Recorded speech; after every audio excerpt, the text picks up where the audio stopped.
જય માતાજી મિત્રો, સ્વાગત છે તમારું મારી યુટ્યુબ ચેનલ શિવરાજ પ્રોડક્શન પર।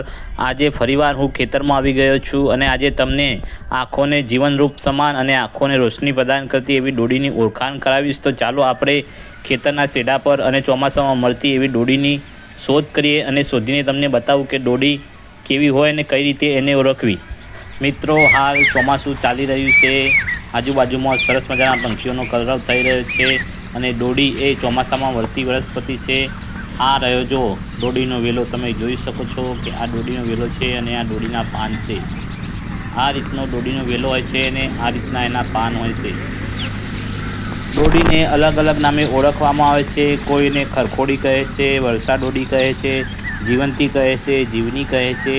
આયુર્વેદિકમાં નામ એનું જીવંતી છે અને એનું લેટિન નામ છે લેપ્ટોડેનિયા રેટિક્યુલેટા।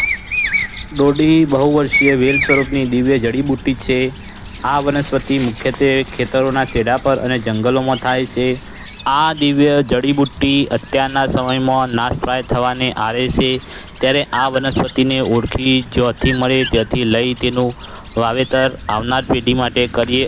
આ ડોડીના પર્ણો 1 થી 4 ઇંચ લોબા, 1 થી 2 ઇંચ પહોળા, ઉપરથી ચીકણા, નીચે લીલા રૂવાટીવાળા, આગળના ભાગેથી અણીદાર અને ઉગ્ર વાસવાળા હોય છે। પાનની કક્ષમાંથી ગુચ્છમાં ભૂરા, સફેદ કે પીળાશ પડતા લીલા ફૂલ આવે છે। ડોડીના પાનને વેલા પરથી તોડીને તેને ધોઈને સીધા ખાઈ પણ શકો છો અને એનું શાક પણ બનાવીને ખાઈ શકો છો। ડોડી એ આંખોની સંજીવની કહેવાય છે, જેથી ડોડી ખાવાથી આંખોને ખૂબ પ્રમાણમાં રોશની પ્રદાન કરે છે। નાની ઉંમરમાં બાળકોને જે નંબર આવે છે એ પણ નથી થતું અને ચશ્મા પણ ક્યારેય નથી આવતા અને આંખોનું રતોંધણાપણું જે કહેવાય છે એ પણ દૂર થાય છે। માટે ડોડી એ આંખો માટે સંજીવની સમાન ગણાય છે। ડોડીને મે અને જૂન મહિનામાં પુષ્પો આવે છે। ડોડીનું ફળ 2 થી 5 ઇંચ લોબું, 1/2 ઇંચ જાડું, આગળના ભાગેથી જાડી અને થોડું વાંકું હોય છે। આ ફળમાંથી રેશમ જેવું રૂ નીકળે છે। ફળ ઓક્ટોબર અને નવેમ્બર મહિનામાં સરળતાથી ઉપલબ્ધ થતા હોય છે। ફળ કે પર્ણને તોડવાથી તેનામાંથી સફેદ દૂધ જેવું ક્ષીર નીકળે છે। જો આ ડોડીનો વેલો ઘણા વર્ષોથી હોય તો તેના મૂળ હાથના કોડા જેટલા જાડા પણ હોઈ શકે છે।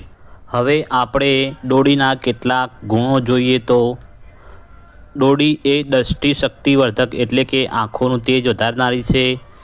ત્રિદોષનાશક એટલે કે કફ, પિત્ત અને વાયુને દૂર કરનારી છે। પચાવવામાં હળવી છે। સ્વાદે મધુર સ્વીતવર્ય છે। વાયુની સવળી ગતિ કરે છે। ગ્રાહી એટલે કે મનને બાંધનારી છે। હૃદય માટે હિતકારી છે। વીર્યવર્ધક છે।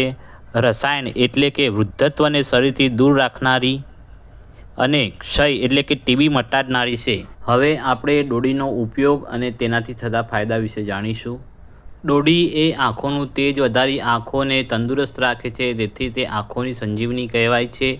ડોડીને ચરક અને ભાવ પ્રકાશે પોદળાવાળી શાકભાજીમાં શ્રેષ્ઠ તરીકે વર્ણવી છે। ડોડીમાં વિટામિન એ આવેલું છે, જે આંખોનું તેજ વધારવા તેમજ રાત્રિ અંધત્વ, નાઇટ બ્લાઇન્ડનેસ એટલે કે રતાંધણાપણું દૂર કરવા માટે રામબાણ ઔષધ છે। આ માટે ડોડીના પાનનું શાક ઘીમાં બનાવીને ખાવાની સલાહ આપવામાં આવે છે। ધાવણ વધારવા માટે ડોડી ઉપયોગી છે। ડોડીના લેક્ટોજેનિક ગુણધર્મને કારણે આ ડોડી કેટલીક માતાઓ પ્રસૂતિ પછી નવજાત શિશુને સ્તનપાન કરાવવામાં અસમર્થ હોય છે। આવી સ્થિતિમાં જો ડોડીનું 1 ચમચી ચૂર્ણ ગરમ દૂધ સાથે 15 દિવસ લેવામાં આવે તો માતાના દૂધમાં વધારો થાય છે। કેટલીક વાર માતાનું ધાવણ દૂષિત થતો નવજાત શિશુ વારંવાર બીમાર પડતું હોય છે।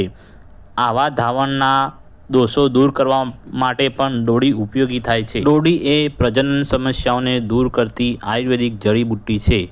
ડોડી એ પુરુષના જાતિ હોર્મોન્સ એન્ડ્રોજનના ઉત્પાદનને પ્રોત્સાહન આપે છે। શુક્રાણુઓની ગતિશીલતા અને શુક્રાણુઓની સંખ્યામાં વધારો કરે છે, એટલે કે શુક્રાણુના વિકારોને દૂર કરવામાં ખૂબ જ અગત્યની વનસ્પતિ છે।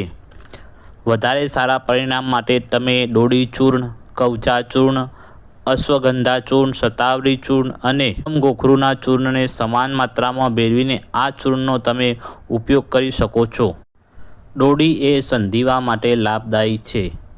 સંધિવા એ શરીરમાં વધતા વાયુઓને લીધે થતો ભયંકર પીડાદાયક વ્યાધિ છે.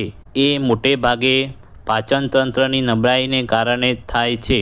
આ માટે ડોડીના પાંદડાને પીસી તેની દૂધડી બનાવી તેને અસરગ્રસ્ત ભાગ પર લગાવવામાં આવે તો સોજાના દુખાવા અને સોજામાં ઘટાડો થાય છે. ડોડી હાઈ બ્લડ પ્રેશરમાં રાહત આપે છે. ડોડીના પુષ્પોના 1 ચમચી રસમાં મધ ઉમેરી લેવાથી હૃદય સંબંધી તકલીફો દૂર કરે છે. ડોડી એ ટીબી એટલે કે ક્ષય માટે પણ ઉપયોગી છે. ડોડી ગ્રામ પોઝિટિવ અને ગ્રામ નેગેટિવ બેક્ટેરિયા તેમજ તેમના દ્વારા કોઈપણ પ્રકારના બેક્ટેરિયાના ચેપ સામે લડવાની શક્તિ પ્રદાન કરે છે. આ માટે ડોડીના મૂળના ચૂર્ણના બનાવેલા ઉકાળાને ઘી સાથે લેવામાં આવે તો ટીબીમાં રાહત મળે છે. ડોડી એ ઘા એટલે કે જખમ મટાડે છે. ડોડીના પોદળાને લુગદી બનાવી તેમાં હળદર ઉમેરી લેપ કરવાથી ઘા અથવા જખમ મટે છે. આ લેપ સતત 3 દિવસ કરવો. મુખના અક્ષર માટે ઉપયોગી. ડોડીની પ્રકૃતિ ઠંડી હોવાથી તે મુખના અક્ષર માટે ખૂબ જ અગત્યની વનસ્પતિ છે. આ માટે પાનના રસમાં મધ ભેળવીને લેવાથી મુખના અક્ષરમાં રાહત મળે છે. ડોડી તાવમાં પણ તમને રાહત આપતી આયુર્વેદિક જડીબુટ્ટી છે. ડોડીના મૂળના ચૂર્ણને પાણીમાં નાખી ઉકાળો કરી લેવો. આ સિવાય ડોડી એ હિસ્ટોરિયા, ભૂખ ન લાગવી, કબજિયાત, અનિદ્રા, ડિપ્રેશન, પેશાબમાં બળતરા, પેશાબ કરતી વખતે દુખાવો અને જાતીય નબળાઈઓને દૂર કરતી શ્રેષ્ઠ વનસ્પતિ છે. ડોડી એ સ્ત્રી રોગ રતવામાં વરદાનરૂપ સમાન ગણાય છે. રતવા શબ્દ 2 શબ્દોનું મિશ્રણ છે. રક્ત એટલે લોહી અને વા એટલે વાયુ. આ વાયુ જે માતા અથવા બહેનોના માસિક વખતે થતા સ્રાવમાં પિત્ત દોષ અને વાયુ દોષ ભરેલો હોય છે એવી માતાના કોઠે રતવા છે એમ માનવામાં આવે છે. જેને કારણે આવી માતાઓ વજાઇનલ એસિડિટીનો ભોગ બનતી હોય છે. એટલે કે એવું કહેવાય છે કે જે માતાઓને કોઠે રતવા હોય છે તેને બાળક થતું નથી અને થાય તો બાળક પૂરા મહિના સુધી ટકતું નથી. એટલે કે કસુવાવડ થઈ જાય છે. જો આવું વારંવાર બનતું હોય તો તેવી માતાઓ માટે ડોડી વરદાન સમાન છે. કારણ કે જીવંતી એટલે જીવનીય શક્તિ પ્રદાન કરનાર છે જે ગર્ભાશયને સુધારી પોષણ પૂરું પાડે છે. ગર્ભને સમગ્ર ગર્ભાવસ્થા દરમિયાન જીવતો રાખે છે. આમ માતાઓએ ગર્ભવતી બનવાનું સપનું સાકાર થાય છે.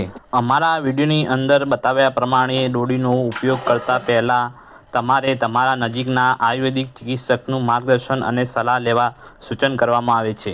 મિત્રો, તમને અમારો આ વિડીયો કેવો લાગ્યો જરૂરથી કોમેન્ટ કરજો અને તમારા જીવનમાં પણ ડોડીનો ઉપયોગ કરજો અને અમારી યુટ્યુબ ચેનલને જરૂરથી સબસ્ક્રાઈબ કરજો જેથી અમારા નવા વિડીયોની નોટિફિકેશન તમને જરૂરથી મળી શકે.